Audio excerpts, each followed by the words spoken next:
Welcome everyone to this first edition of our Fast Fix Monday. My name's Jeremy Stretton, and today's session is all about startups and the top 3 considerations for startups that we've seen in business. So just to give you a bit of context, what we're talking about here is phase 2 of the business legal lifecycle. So phase 2 is all about starting up your business and the top considerations that we see businesses getting wrong when they're actually starting up a business.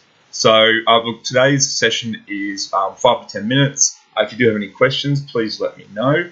Feel free to write any comments on the Facebook page, and if not, I'll get into the session.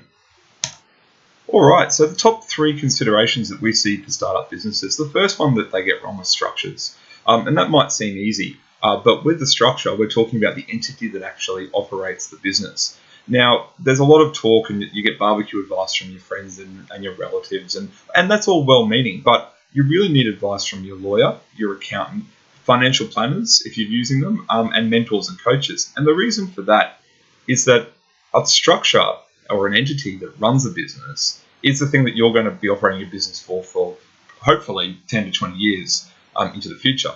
Now, you need to have a think about your goals and also your where you're looking at taking the business into the future. So this is where you need all of the people talking to each other to make sure that they understand what you want and why you need it. It's all well and good to go to your lawyer and get a company set up to only then have to go to your accountant and find out that, oh no, that structure is not right for you. So please get advice from everyone. You might need trust structures, you might need unit trust structures, you might need simple companies. But if you get advice from all the people who understand your position, then that's going to be the best way to take your business from startup to success. The second one that I see people getting wrong all the time is setting goals. So a goal for your business is where you'd like to see your business in the next 5 to 10 years. Now, most people don't realize this, but when you set a goal, it's very unlikely that you'll ever actually achieve that goal. Now, that's not a problem with that. The problem is by not setting goals, you're not actually setting yourself up for success in the future. Did you know that the space shuttle, when it was on its way to the moon, was on course 3% of the time? Now, that's an extraordinary number when you think about all the technology that went into that space shuttle. So having a goal, though, and having some sort of idea about where you're going in business, that's the key. Because without it, you don't know where you're going. Now, you'll constantly adjust your goals. You'll constantly come backwards and forwards and realign to where you want to go. And there's nothing wrong with that. That's the way that you should do it. That's the way that all businesses do it. But set some goals at the beginning. Don't just go, I'm going to start up my business now and not worry about it in the future. So goal setting is very important. And the final one today is about your first client and having some procedures in place to actually engage with the first client. So this is something that we often see problematic with a client, maybe not right in the startup phase, but in the future phases of the life cycle of their business. What am I talking about here? So often when we start a business, we're so excited with the prospect of getting the client and getting the business set up the way that we want to do. We want to get paid. Of course we want to get paid.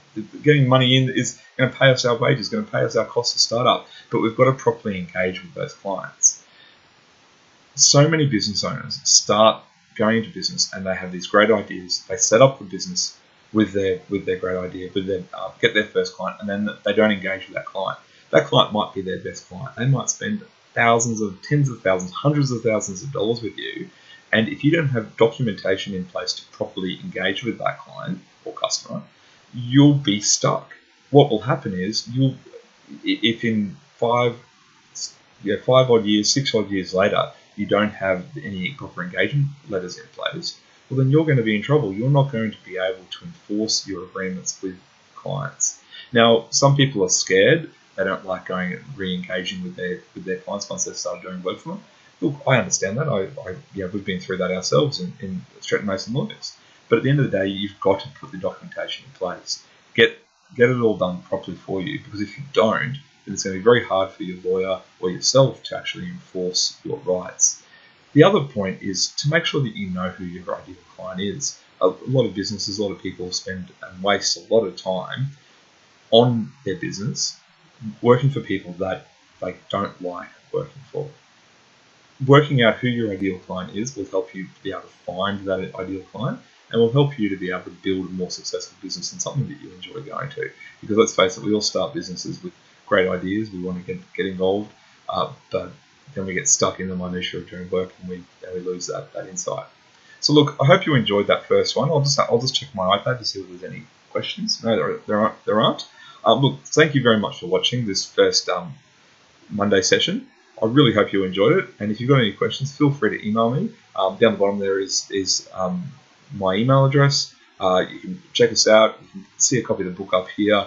Please talk to us. We're happy to give advice, because I prefer to see that you succeed in business rather than being afraid to talk to someone who might be able to give you the right answers. Thanks very much for watching.